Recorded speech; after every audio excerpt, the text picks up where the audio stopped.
Market set to open higher this morning as the rally tries to continue from July. Can it stick? That's coming up on 3 Minutes on Markets and Money. This morning, the futures are pointing higher after a little bit of a slop trade yesterday. Again, markets trying to hold on to this bullish rally that started in July. The question is can we get through the month of August and September, typically two of the tougher months of the year in terms of trading? Can the markets hang on here? The question, of course, is going to reside around two things, really. One is the overbought conditions of the markets. Right now, as we talked about yesterday, markets are now as overbought as they were back in March of this year. And again, that was kind of the point where markets really began to get into more trouble. Now this rally has gotten back to that very overbought condition. The second thing that needs to happen here is the markets need to hold the 50-day moving average, which is now support following the breakout above that resistance level a couple of weeks ago. As markets tend to try to churn through here over the next few days, that is actually going to be a bullish sign for the markets from a trading perspective. Now, earnings are still coming in.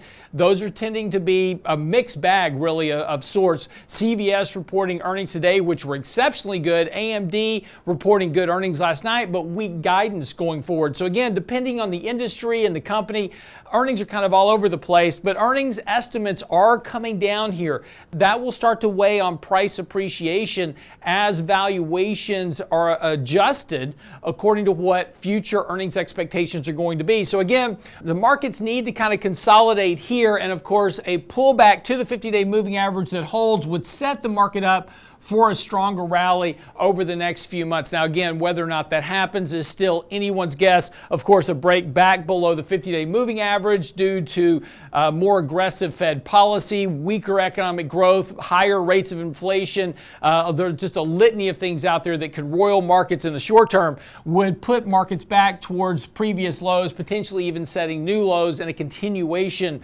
of this current bear market. It's a very risky market here. We continue to suggest taking profits. We took some profits yesterday out of recent trades that we had done. We'll look to add those positions back into the portfolio once we get back to kind of an oversold condition on a short-term basis. But again, be a little careful here, be risk averse, have a little bit of extra cash. That'll help you kind of navigate what's going on here with the markets. That's 3 Minutes on Markets and Money. See you back here tomorrow.